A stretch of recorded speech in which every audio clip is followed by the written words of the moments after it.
بسم الله الرحمن الرحيم الحمد لله حمدا كثيرا طيبا مباركا فيه كما يحب ربنا ويرضاه وأشهد أن لا إله إلا الله وحده لا شريك له وأشهد أن محمدا عبده ورسوله وصلى الله عليه وعلى آله وأصحابه وسلم تسليما كثيرا. أما بعد، قال شيخ الإسلام المجدد العلامة محمد بن عبد الوهاب النجدي رحمه الله تعالى في كتابه كتاب التوحيد: باب من أطاع العلماء والأمراء في تحريم ما أحل الله أو تحليل ما حرم الله فقد اتخذهم أربابا من دون الله. Barang siapa yang mentaati para ulama dan para umara dalam mengharamkan apa yang telah dihalalkan oleh Allah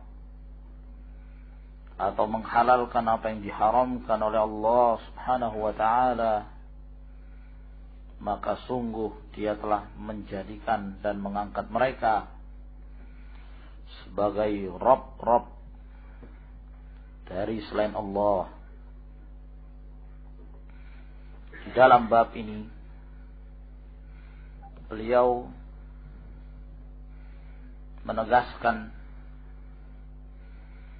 dalam hal ibadah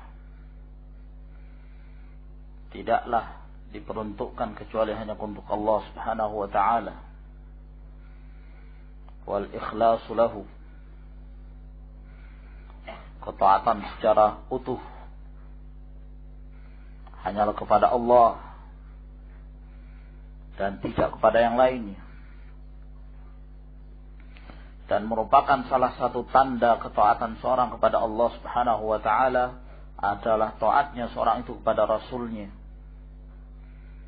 Dengan taat kepada Rasul sama kedudukannya dengan ketaatan dia kepada Allah Subhanahu wa ta'ala. Hal ini disebabkan karena Allah Azza wa Jal mengutus Rasulnya untuk menjelaskan apa-apa yang telah dibawa berupa risalah yang datang dari Allah Subhanahu wa ta'ala. Maka Allah Azza wa Jal memerintahkan pada umat ini untuk mentaati Rasul, dan mentaati Rasul berarti dia telah taat kepada Allah Subhanahu wa ta'ala. Man yuti'ir rasula faqad ata'a Allah.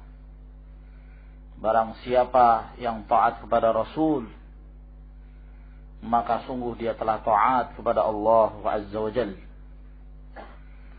Sehingga dalam beribadahan, dalam mengamalkan berbagai macam jenis ibadah yang ditujukan dan diikhlaskan hanya untuk Allah Subhanahu wa ta'ala, maka amalan-amalan ibadah tersebut harus melalui jalur yang dikehendaki dan diridhai Allah, yaitu melalui Rasulnya alaihi salatu wassalam. Sebab Allah Azza wa Jalla memerintahkan pada umat ini untuk mentaatinya, dan tidak ada yang wajib untuk diikuti setiap perkataannya dan setiap perbuatannya kecuali Rasulullah alaihi salatu wassalam.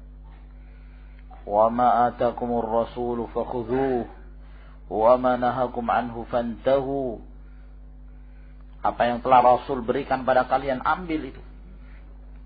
Apa yang telah Rasulullah sallallahu alaihi wasallam anjurkan kepada kalian, maka ambil. Dan apa yang Rasulullah sallallahu alaihi wasallam larang kalian darinya, maka hendaklah kalian berhenti. Tinggalkan perbuatan itu.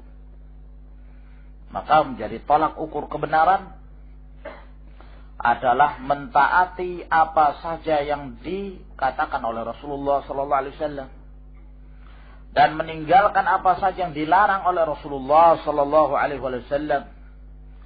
Sebab perintah dan larangan yang berasal dari Rasulullah pada hakikatnya itu datangnya dari Allah Subhanahu wa taala. Di dalam hadis yang diriwayatkan oleh Imam Al-Bukhari, hadis Abi Hurairah, Rasulullah sallallahu alaihi wasallam mengatakan, "Kullu ummati dakhala al-jannah illa man aba." Setiap umatku pasti masuk dalam surga kecuali yang enggan untuk masuk. Kata para sahabat, "Wa man ya'ba ya Rasulullah?"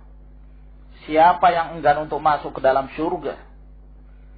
Maka Rasulullah sallallahu alaihi wasallam mengatakan, "Man ata'ani dakhalal jannah wa man asani faqad aba." Barang siapa yang taat kepadaku, maka dia pasti masuk dalam surga. Karena taat kepada Rasulullah adalah bukti dan tanda ketaatan dia kepada Allah Subhanahu wa taala. Dan barang siapa yang bermaksiat dan berpaling dari Rasulullah sallallahu alaihi wasallam, maka dialah orang-orang yang enggan. Adapun selain dari Rasulullah alaihi salatu wassalam, maka tidak seorang pun yang wajib untuk diikuti setiap perkataannya,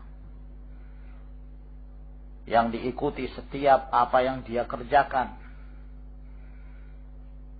Tidak ada yang wajib untuk kita ittiba kepadanya kecuali hanya kepada Rasulullah alaihi salatu wassalam. Oleh karena itu tauhid dalam ibadah adalah tauhidullah, dan tauhid dalam ittiba adalah tauhidur Rasul. Menjadikan Rasulullah sallallahu alaihi wasallam sebagai satu-satunya manusia yang wajib untuk diikuti. Al-Imam Malik rahimahullah ta'ala ketika beliau berada di depan kuburan Nabi sallallahu alaihi wasallam, sambil beliau mengisyaratkan pada kuburannya Rasulullah alaihi salatu wasallam, beliau mengatakan, "Kullu qaulin yu'khadhu wa yurad illa kalamu sahibi hadzal qabr."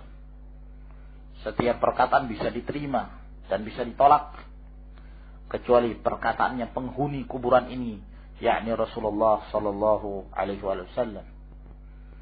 Adapun para ulama dan para umara, kita diperintahkan untuk mentaati mereka dalam batasan-batasan ketaatan kepada Allah dan Rasulnya. Kita diperintahkan untuk mengikuti mereka tatkala mereka tidak dalam keadaan menyimpang dari ketaatan kepada Allah Subhanahu wa taala dan Rasulnya. Oleh karena itu dalam surat An-Nisa Allah Subhanahu wa taala berfirman, "Ya ayyuhalladzina amanu athi'u Allah wa athi'ur rasulah wa ulil amri minkum." Wahai orang-orang beriman, taatlah kalian kepada Allah dan taatlah kalian pada Rasulnya. Ketika Allah menyebutkan ulil amri, Allah tidak mengatakan wa athi'u ulil amri, tapi wa ulil amri minkum. Tapi ketika menyebutkan ketaatan pada Allah dan Rasulnya, Allah Subhanahu wa taala menambah dengan mengatakan athi'u Allah wa athi'ur rasul. Di sini menunjukkan bahwa ketaatan kepada Allah taat secara mutlak. Ketaatan kepada Rasulullah sallallahu alaihi wasallam adalah ketaatan secara mutlak. Adapun kepada ulul amri, ya, sebagian para ulama menafsirkan yang dimaksud ulul amri adalah ulama, sebagian lain menafsirkan bahwa yang dimaksud ulul amri adalah al-umara, dan kedua-duanya adalah penafsiran yang sabit. Kembali kepada ketaatan kepada Allah dan Rasulnya, yakni ketaatan kaum muslimin kepada para ulamanya, kepada para umaranya, tergantung dari ketaatan mereka kepada Allah Subhanahu wa ta'ala dan Rasul. Dalam hal ini Rasulullah sallallahu alaihi wasallam mengatakan tentang mereka, innamat ta'atu fil ma'ruf. Ketaatan itu hanya dalam perkara-perkara yang ma'ruf, bukan dalam hal kemaksiatan kepada Allah Subhanahu wa ta'ala. Barang siapa yang menjadikan dan mengangkat seseorang dari kalangan umat ini selain dari Rasulullah sallallahu alaihi wasallam, lalu perkataannya semuanya diikuti, lalu dijadikan perkataan itu atau seseorang diangkat sebagai satu tanda kebenaran yang dia meletakkan al-wala wal bara di atasnya, maka ini adalah kesesatan. Berarti dia telah mengangkat seseorang untuk menetapkan syariat, untuk menetapkan perintah dan larangan selain dari Allah Subhanahu wa ta'ala. Oleh karena itu Allah Azza wa Jalla menyebut mereka sebagai arbaban min dunillah, sebagai Tuhan-Tuhan dari selain Allah Subhanahu wa ta'ala. Sebab yang mendatangkan syariat kan hanya Allah Subhanahu wa ta'ala.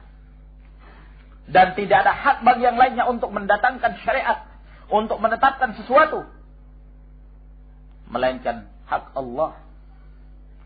Inul hukmu illa lillah. Hukum itu hanya milik Allah Subhanahu wa ta'ala. Dan Rasulullah sallallahu alaihi wasallam hanya sekedar membawa risalah yang datang dari Allah, dan apa yang beliau perintah, apa yang beliau larang pada hakikatnya berasal dari Allah Subhanahu wa ta'ala.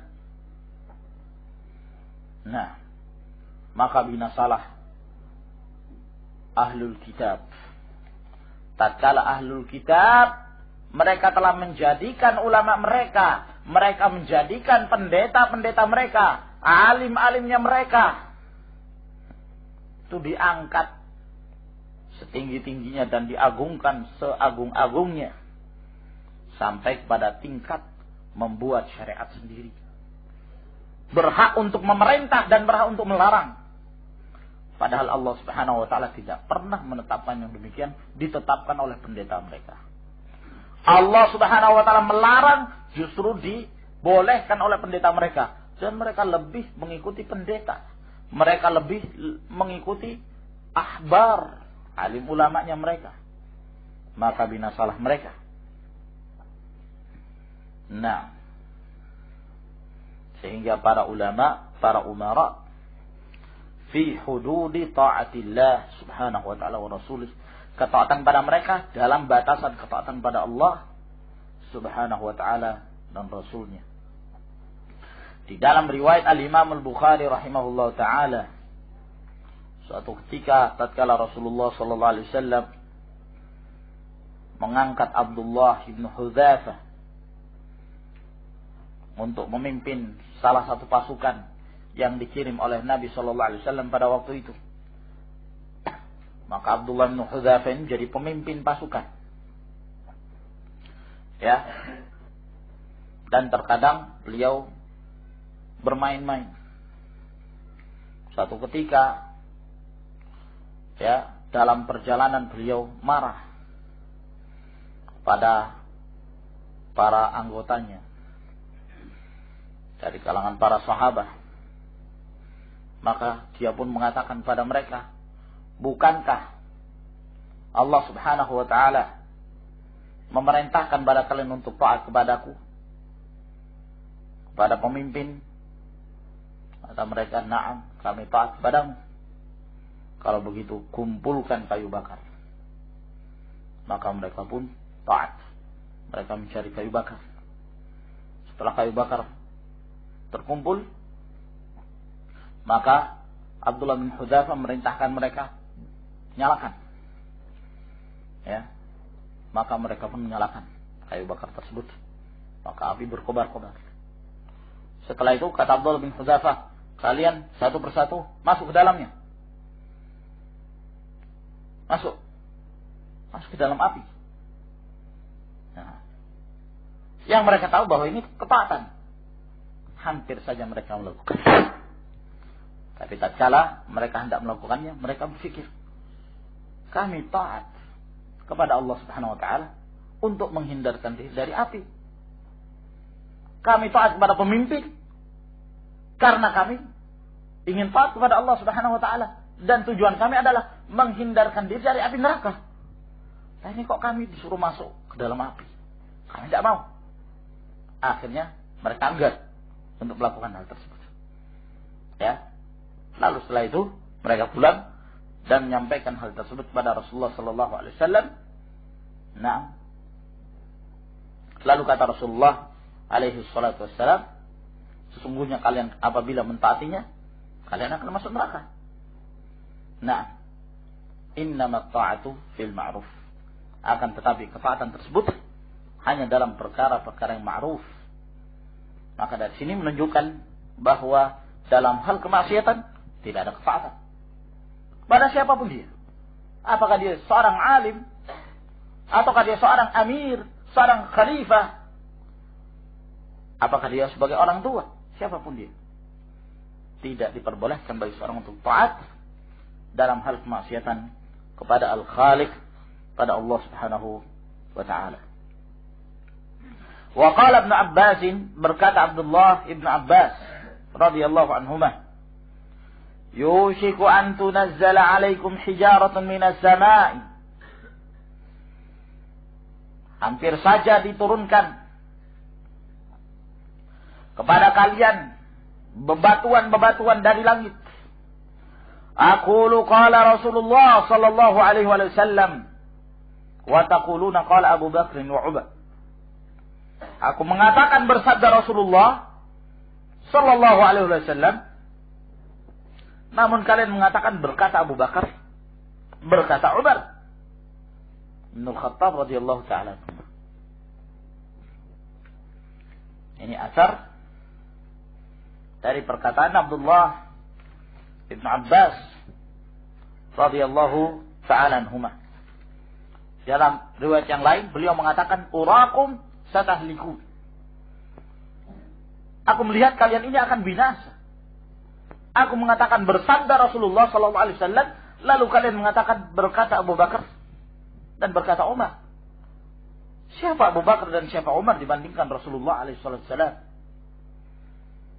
Ibnu Abbas radhiyallahu ta'ala anhuma mengucapkan perkataan beliau ini disebabkan karena pada waktu itu ada sebagian orang dari kalangan kaum muslimin datang kepada Abdullah bin Abbas radhiyallahu ta'ala anhuma menanyakan tentang cara menunaikan ibadah haji.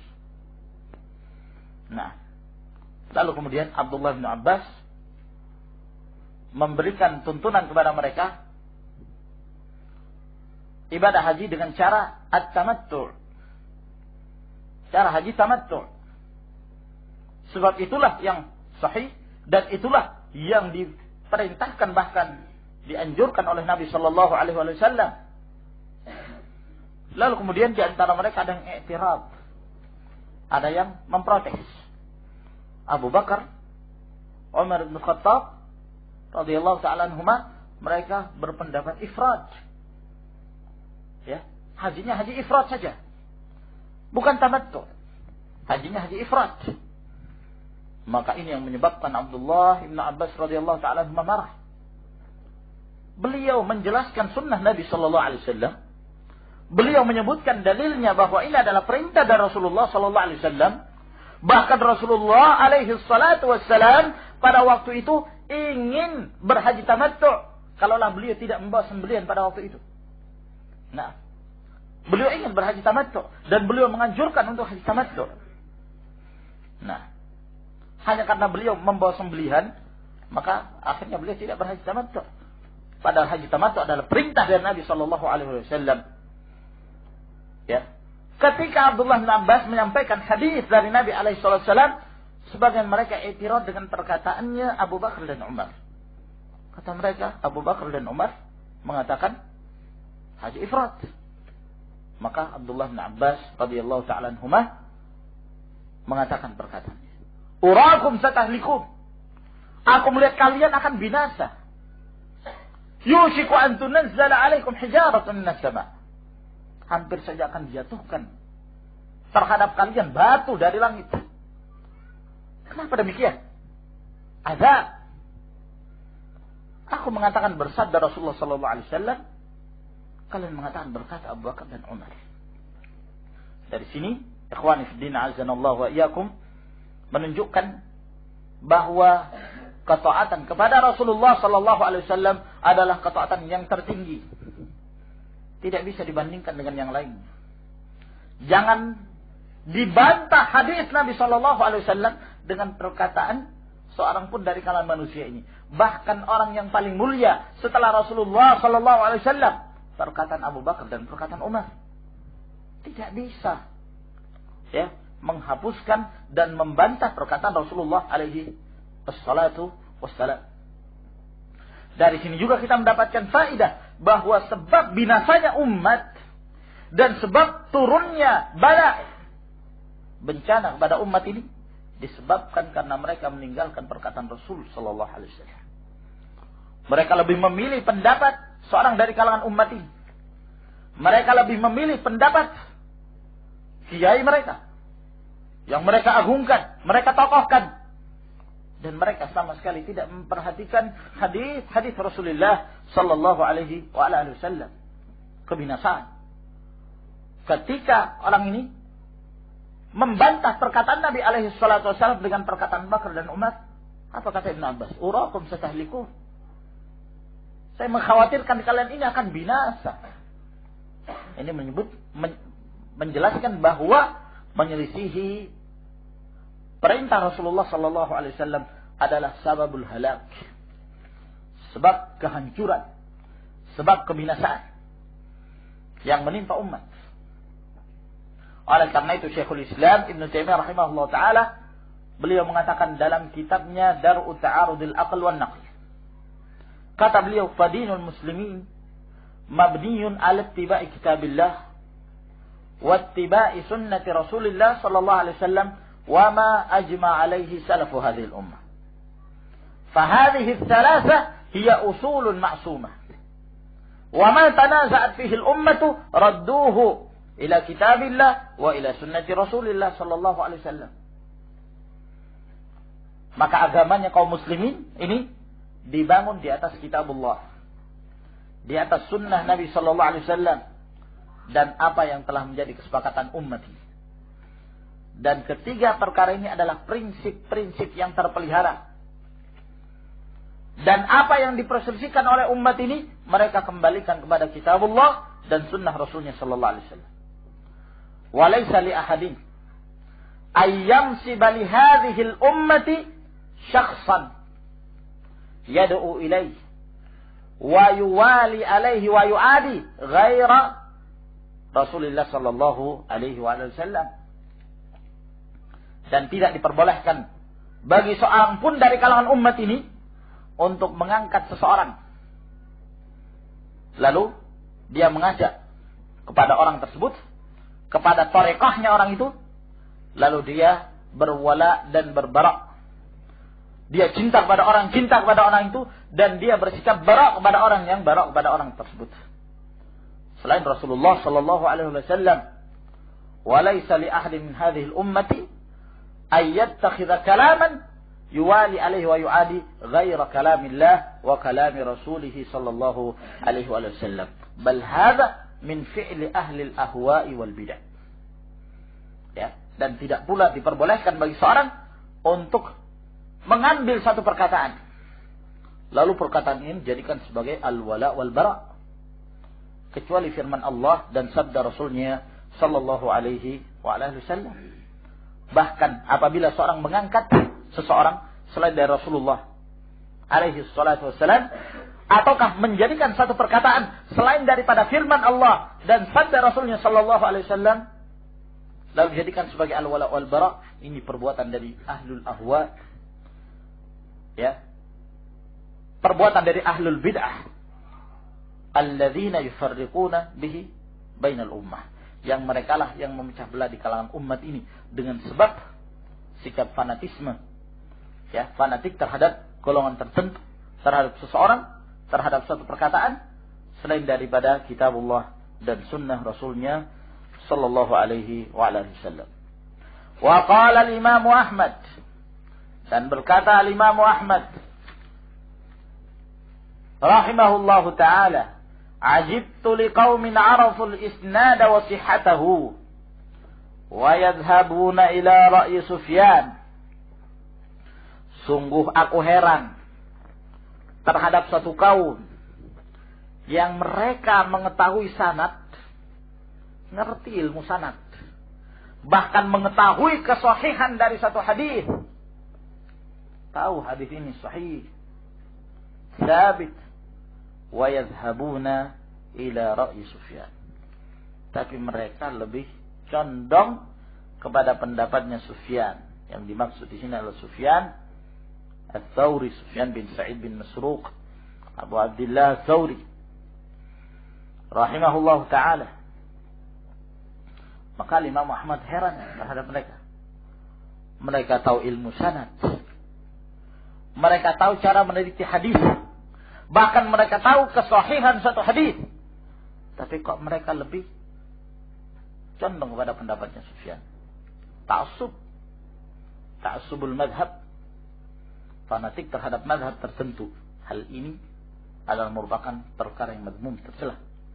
Al-Imam Ahmad rahimahullah, walaupun beliau salah seorang dari sahibul madhab, namun beliau mengingkari orang-orang yang fanatik dan taklid buta kepada salah seorang dari kalangan para ulama. La tuqalliduni wa la tuqallidu Malikan wa la Syafi'i. Jangan kalian taklid kepadaku, jangan kalian taklid pada Imam Malik, jangan kalian taklid pada Imam Syafi'i. Jangan taklid pada siapapun. Nah, akan tetapi ikuti apa yang telah diturunkan oleh Allah Subhanahu wa ta'ala. Wallahu ta'ala yaqul, padahal Allah Subhanahu wa ta'ala berfirman, "Falyahdharil ladzina yukhalifuna an amrihi an tusibahum fitnatun aw yusibahum adzabun alim." Maka hendaklah berhati-hati orang-orang yang menyelisihi perintahnya, yakni perintah Rasul sallallahu alaihi wasallam. Mereka akan tertimpa fitnah. Ya, penyimpangan di dunia itu adalah fitnah. Az-zayg, penyimpangan di dunia. Ataukah mereka akan tertimpa azab yang sangat pedih di akhirat kelak, kebinasaan. Lalu berkata Imam Ahmad rahimahullah, atadri mal fitnah, tahukah kalian apa yang dimaksud dengan fitnah? Al fitnatu syirku. Fitnah itu adalah kesyirikan. La'allahu idza waqa'a fi qalbi, la'allahu idza radda ba'da qawlihi ay yaqa'a fi qalbihi syai'un min az-zayg fayahlik. Jangan sampai dia menolak sebahagian dari perkataan Rasul. Sebagian, ba'da qauli. Satu saja yang ditolak. Ya, maka akan muncul di dalam hatinya sesuatu dari penyimpangan yang menyebabkan dia binasa. Yang menyebabkan dia binasa. Satu saja. Kita melihat siratus salaf. Terkadang salah seorang dari mereka yang diketahui dia mengagungkan sunnah. Tapi ketika ada zahir dari perkataan mereka melecehkan satu dari sunnah Nabi Sallallahu Alaihi Wasallam, maka sangat keras pengingkaran para ulama salaf itu. Ya, Abdullah bin Umar radhiyallahu taala anhuma, ketika beliau membacakan hadis Nabi Sallallahu Alaihi Wasallam, la tamna'u ima Allah masajid Allah, jangan kalian melarang hamba-hamba wanita Allah untuk mendatangi dan sholat jamaah di masjid-masjid Allah Subhanahu wa ta'ala. Salah seorang anaknya Bilal, dia mengatakan wallahi la'amna'ahunna. Demi Allah saya akan melarang mereka. Abdullah bin Umar membaca hadis Rasulullah sallallahu alaihi wasallam, dia mengatakan wallah saya akan melarang mereka. Walaupun mungkin bukan maksudnya menolak sunnah Nabi sallallahu alaihi wasallam. Ya. Maksud dia bahwa dalam kondisi sekarang ini melihat keadaan para wanita yang datang ke masjid menyebabkan datangnya fitnah. Ya. Disebabkan karena mereka ketika keluar dari rumah mereka telah melanggar syariat Allah Subhanahu wa taala sehingga mengkhawatirkan fitnah. Maka keinginan Bilal untuk mencegah mereka.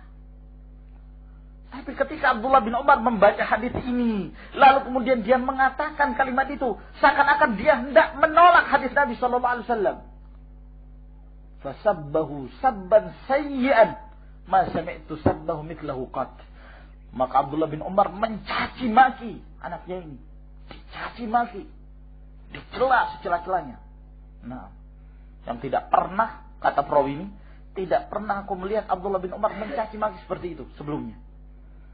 Nah, ya, dan aku mengatakan qala Rasulullah sallallahu alaihi wasallam, kalian mengatakan wallahi la'amna'ahunna.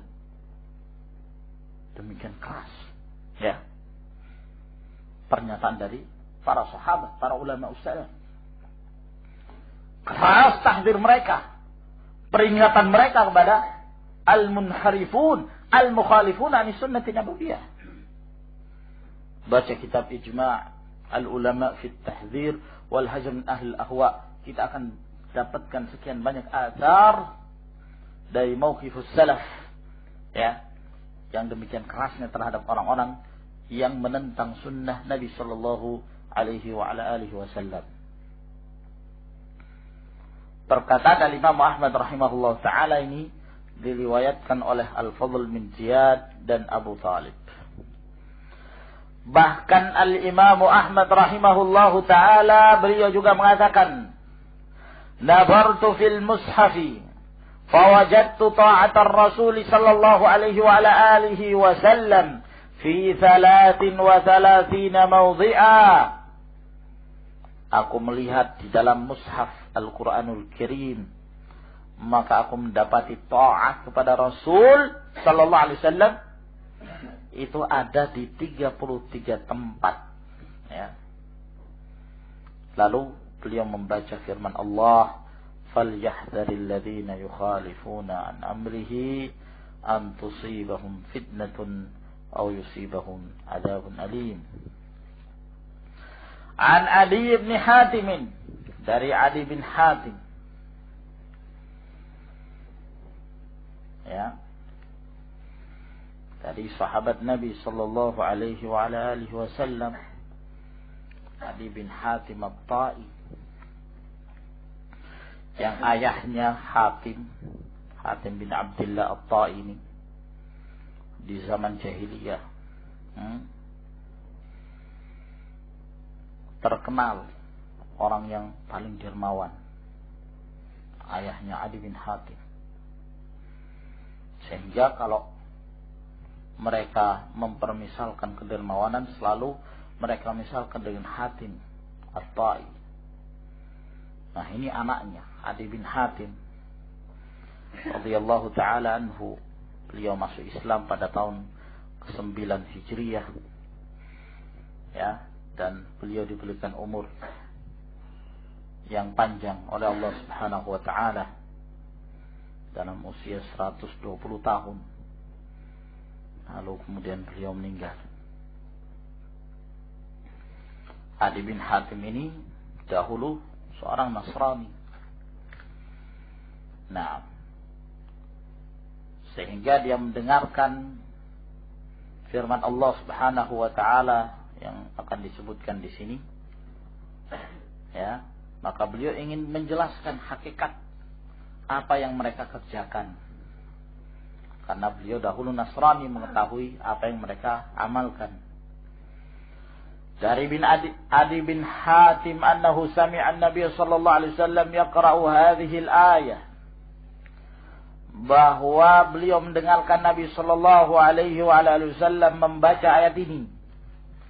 ittakhadhu ahbarahum wa ruhbanahum arbaban min dunillah wal masih ibn maryam wa ma umiru illa liya'budu ilahan wahida la ilaha illa huwa subhanahu amma yusyrikun. Ketika Rasulullah sallallahu alaihi wasallam membaca firman Allah ini, mereka telah menjadikan pendeta-pendeta mereka dan alim ulamanya mereka sebagai Tuhan-Tuhan dari selain Allah, dan menjadikan Al-Masih bin Maryam sebagai Tuhan dari selain Allah, padahal mereka tidaklah diperintahkan melainkan beribadah hanya kepada ilah yang satu. Tidak ada ilah yang hak disembah kecuali Dia. Maha suci Allah dari apa yang mereka sekutukan. Maka ketika ayat ini didengarkan oleh Adi bin Hatim, maka beliau datang kepada Rasulullah SAW. Fakultu lahu, lalu aku mengatakan pada Rasulullah, inna lasna na'buduhum, kami tidak menyembah mereka, wahai Rasulullah. Ayat ini mengatakan mereka telah menjadikan pendeta dan alim ulama sebagai Tuhan-Tuhan, padahal kami tidak menyembah mereka. Jadi pemahaman Ali bin Hatim itu bahwa yang namanya Tuhan, yang dianggap sebagai Tuhan, kalau disembah secara langsung, sujud di hadapannya, rukuk di hadapannya, ya, berdoa kepadanya, disangka yang demikian ini saja yang dimaksud dengan menyembah. Nah, maka Rasulullah sallallahu alaihi wasallam menjelaskan pada beliau. Qala, kata Rasulullah sallallahu alaihi wasallam, alaysa yuharrimuna ma ahallallah fatuharrimuna. Bukankah mereka mengharamkan apa yang dihalalkan oleh Allah sehingga kalian pun ikut mengharamkan? Padahal Allah menghalalkan. Pendeta mereka mengharamkan. Kalian lebih mengikuti pendeta mereka. Kalian lebih mengikuti alim ulamanya. Kalian lebih mengikuti perkataan Paulusnya. Wa yuhilluna ma harramallahu fatuhilluna. Dan ketika mereka menghalalkan apa yang diharamkan oleh Allah, kalian ikut-ikutan menghalalkannya juga. Nah, jadi para pendeta ini, para alim ulama mereka ini lebih tinggi tingkatannya dalam hal membuat syariat. Nah, ya, bukan saja disejajarkan, lebih tinggi. Karena mengalahkan perintah dan syariat Allah Subhanahu wa taala. Allah menghalalkan, mereka mengharamkan, maka manusia pun ikut mengharamkan, mengikuti pendapat pendeta daripada apa yang telah menjadi ketetapan Allah Subhanahu wa taala. Bukankah mereka itu demikian? Nah, mereka tahu Allah menghalalkan dan mereka tahu juga pendeta mereka mengharamkan, maka mereka lebih mengikuti pendapat pendetanya. Kan bukankah demikian? Faqultu bala. Maka aku pun menjawab, memang demikian apa yang mereka kerjakan. Qala, kata Rasulullah sallallahu alaihi wasallam, fatilka ibadatuhum. Ya. Itulah ibadah mereka. Maka di dalam hadis ini dalil bahwa taat kepada alim ulama, taat kepada pendeta dalam hal kemaksiatan kepada Allah Subhanahu wa taala itu sama dengan beribadah kepada mereka, menjadikan mereka sebagai Rabb, sebagai Tuhan dari selain Allah Subhanahu wa taala. Nah, ya, dan demikian keadaan para muqallid.